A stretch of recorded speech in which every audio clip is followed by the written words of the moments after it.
Music is so important to a show's overall tone, but you might be surprised to learn it is one of the final pieces of the puzzle put into place. I sat down with Emmy-nominated composer Robert Duncan to discuss his process. Now, residents in the cul-de-sac told me the project can still be saved, but will require a special meeting by town officials. We reached out to them, but received no response. In Danvers, I'm Joseph Sack, NBC Boston.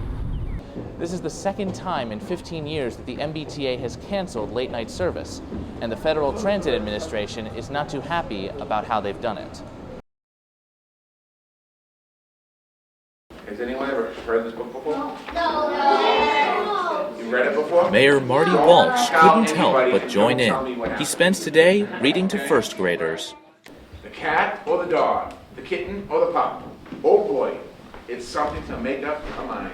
Mayor Walsh visited the Samuel Adams Elementary School in East Boston today to read Dr. Seuss's What Pet Should I Get? In this event organized by Read to a Child.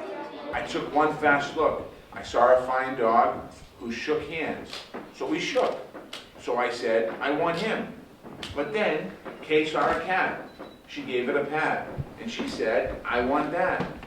The Read to a Child program is a national program with volunteers coming from multiple corporations. But Paul Lamoureux is hoping to expand the volunteers to individual volunteers as well. And we have about 1,500 corporate volunteers who during their lunch hour once a week visit urban elementary schools and read aloud one-on-one with an elementary school student.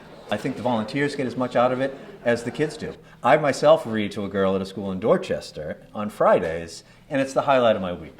The students gave Mayor Walsh a copy of What Pet Should I Get?, which all of them had signed. In East Boston, I'm Joe Sack for WEBN.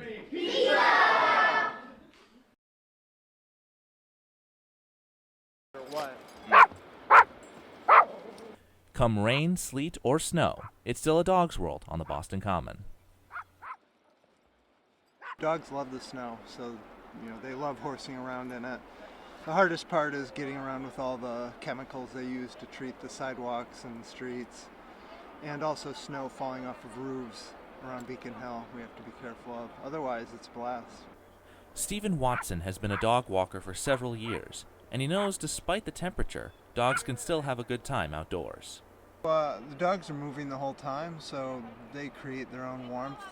Most of them don't seem to notice the temperature at all. One of the biggest challenges about walking your dog in the city in winter is the salt used on the roads.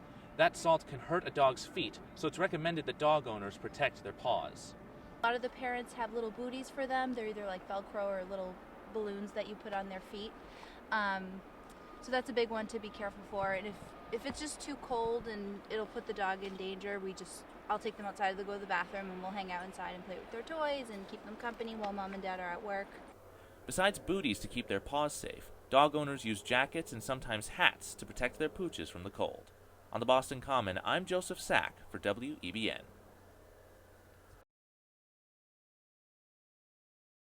If you were planning to take the T after midnight, you are going to be out of luck. That's because late-night service ends this Friday. On top of that, it's going to cost more for you to ride. At the end of the day, it comes out of our pockets. If they run the T later, they got to make the prices higher, but it doesn't make sense then that they're canceling the late-night service. They're saving $9 million in revenue, and then they're making the prices go up.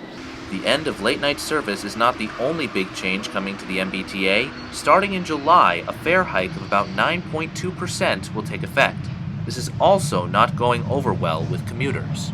Uber's expensive, and I think that it was a service that was a step in the right direction, and now I feel like they're taking 2 steps back. This is the second time in 15 years that the MBTA has canceled late-night service, and the Federal Transit Administration is not too happy about how they've done it. Federal officials have taken issue with the MBTA not conducting a civil rights analysis before deciding on the fate of late-night service. Despite benefits to college students and employees with late hours, the service will end March 18th. There are people who work various hours throughout the day if I can't catch the T. And I live all the way out in West Roxbury, that could be a problem. Despite late-night services being canceled, the FTA's criticism of the MBTA may help bring back the service in the future. In Boston, I'm Joe Sack for WEBN.